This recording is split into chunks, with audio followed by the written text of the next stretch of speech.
আজকে যেন আকাশ থেকে লাল পরি নেমে এসেছে। একটা নয়, 3টা লাল পরি। মডেলদের অবস্থা যাই হোক না কেন, ক্যামেরাম্যানের অবস্থা দেখতে সবচেয়ে বেশি ভালো লাগে।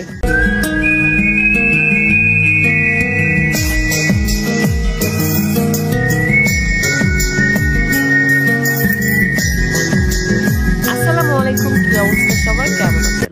আমি বললাম না, ক্যামেরাম্যানের অবস্থা দেখতে সবচেয়ে বেশি ভালো লাগে। যদিও তারা যদি একটু কষ্ট না করে তাহলে কিন্তু সুন্দর সুন্দর ছবি আসে না। আজকে আমাদের যে ফটোগ্রাফি করছে তার নাম হলো সন্দীপ।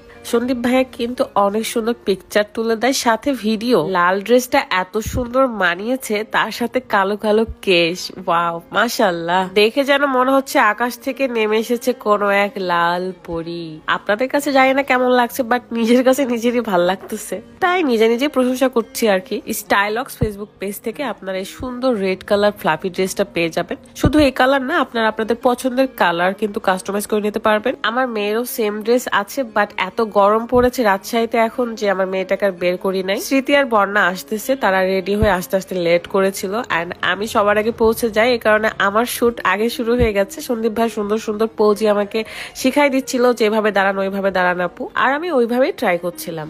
একটুখানি দেখাতে চাই, আপনাদের সাথে কথা বলবো moms special care body lotion নিয়ে। যারা মা হয়েছেন তারা কিন্তু ভালো করেই জানেন যে মা হওয়ার পর আমাদের বডিতে কিন্তু অনেক ধরনের পরিবর্তন আসে। যেমন আমাদের ঘাড় কালো হয়ে যায়, পেট কালো হয়ে যায়, বিভিন্ন ধরনের ফাটা দাগ হয়ে যায়। আলহামদুলিল্লাহ এখন আমার সেগুলো কোনো কিছুই নেই। এই মমস কেয়ার বডি লোশনটা আপনারা যদি রেগুলার গোসল করার পরে ভালো করে মাসাজ করেন পুরো বডিতে, মানে যেখানে যেখানে আপনার ফাটার দাগ কিংবা কালো দাগ রয়েছে সেখানে আপনি অ্যাপ্লাই করে রাখবেন, ইনশাআল্লাহ আস্তে আস্তে আপনার সেই ফাটার দাগ কিংবা কালো দাগ মুছে যাবে। এই বডি লোশনটা আপনারা পেয়ে যাচ্ছেন Haven of Pravin Beauty Facebook page থেকে। পেজটা ক্যাপশনে দেওয়া আছে, চেক করে নেবেন।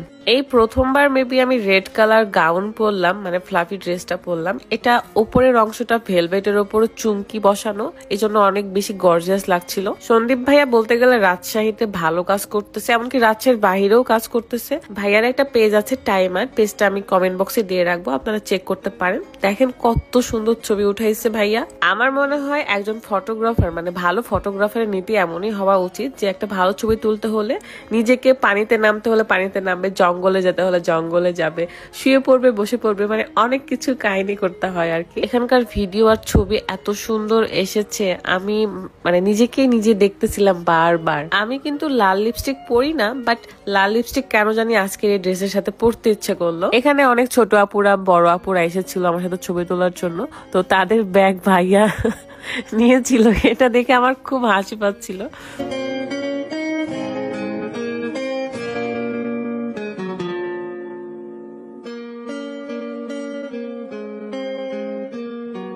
ড্রেসটার অনেক সুন্দর ছবি এসেছে এখানে, মানে এত ঘের যে ঘুরলেই সুন্দর আসে ছবিগুলো।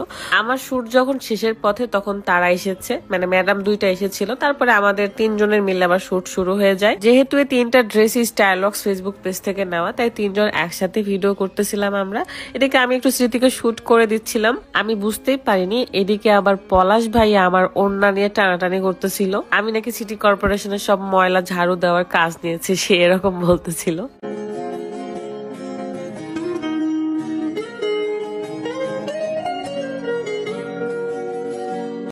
ওয়াও, 3 জনকে কি কিউট লাগছে, মাশাআল্লাহ। একজন হিজাব পরে, একজনের চুল ছোট, একজনের চুল লম্বা, মানে 3 জনের 3 রকম ক্যাটাগরি। আর আমাদের কমন ভিডিও যেটা, সেটা হলো আমাকে স্মৃতি ঘোরাবে এন্ড আমি ঘুরবো।